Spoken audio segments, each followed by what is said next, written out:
Subscribe करें हमारे YouTube channel को और बेल आइकन को प्रेस करें हमारे लेटेस्ट वीडियोस को देखने के लिए।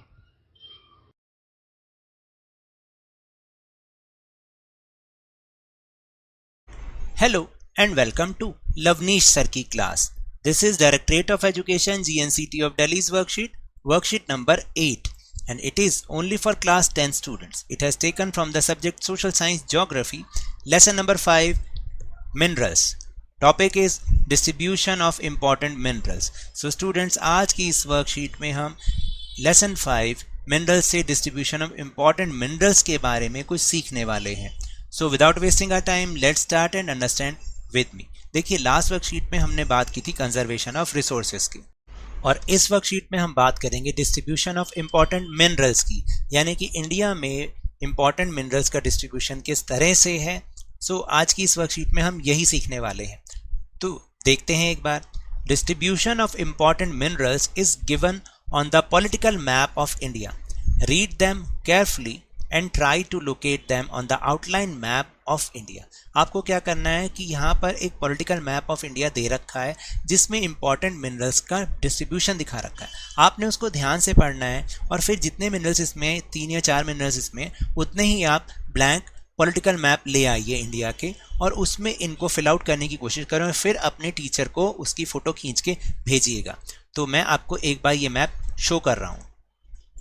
तो देखिए, इस मैप की क्वालिटी थोड़ी सी डाउन है क्योंकि कुछ भी समझ नहीं आ रहा, इसलिए मैंने ऐसा ही एक मैप उसकी और अरेंजमेंट आपके लिए किया है जिसमें यही मिनरल्स हैं और थोड़े से साफ नज़र आ रहे हैं. So let's see that map.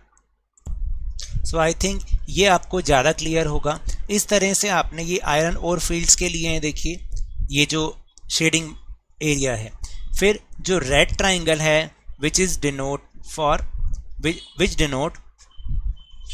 For iron ore mines, यानी कि लोहे की खाने. फिर आयरन ओर एक्सपोर्टिंग पोर्ट्स हैं. ये जो ब्लैक स्क्वायर हैं ये आयरन और एक्सपोर्टिंग पोर्ट्स हैं, यहाँ से आयरन एक्सपोर्ट होता है.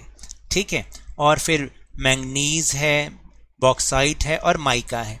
तो देखिए, ये कुछ जो आयरन ओर्स हैं उसकी माइंस हैं जिसमें कुछ इम्पॉर्टेंट हैं. वो हैं मयूरभंज, आप इसको देख सकते हैं, केंदुझर, देन बेलाडिला भी है इसमें एक, ये रहा बेलाडिला. फिर यहाँ पर कुद्रेमुख है. इसके अलावा यहाँ पर एक और भी है जैसे दुर्ग, ये इम्पॉर्टेंट है. तो ये कुछ इम्पॉर्टेंट है. ऐसे ही माइका में हज़ारीबाग है और यहाँ पर ऊपर राजस्थान में अजमेर भी है. मैं आपको अभी दोबारा से शो कर दूंगा. और जो पोर्ट हैं उनमें मारमागांव है और मंगलुरु है, विशाखापट्टनम है, पाराद्वीप है उड़ीसा में. ये सारे क्या हैं, आयरन और एक्सपोर्टिंग पोर्ट्स हैं. इसी तरह से बॉक्साइट में भी जो अमरकंटक बहुत फेमस है, कटनी बहुत फेमस है. ठीक है. एंड कोरापुट है. तो और फिर माइका में तो मैंने अभी आपको बता ही दिया है. मैंगनीज में बालाघाट है, नागपुर है. तो इन सब को आप इम्पॉर्टेंट है, इनको आप अलग अलग मैप में फिल आउट कीजिएगा. ये माइका के लिए यहाँ पर अजमेर भी है जो कि इम्पॉर्टेंट है, यहाँ पर राजस्थान में अजमेर है. तो इस तरह से आप इसको फिल आउट कीजिएगा, अलग अलग मैप्स में कीजिएगा और अपने टीचर को इसको सेंड कीजिएगा. So now that's all for this worksheet. अगर मेरे इस तरह समझाने से आपको थोड़ा सा भी समझ में आया हो तो इस चैनल को ज़्यादा से ज़्यादा सब्सक्राइब कीजिए, लाइक कीजिए और बहुत ज़्यादा शेयर कीजिए. और हाँ, इसे जल्दी से जल्दी 50K यानी 50,000 तक पहुँचा दीजिए. और याद रखिएगा, when ever you will go outside please wear your mask, और अपनी टर्न आने पर इसकी वैक्सीनेशन अवश्य कराएं क्योंकि कोरोना को हराना है और ज़िंदगी को एक बार फिर से सुहाना बनाना है. इसी उम्मीद के साथ थैंक यू वेरी मच.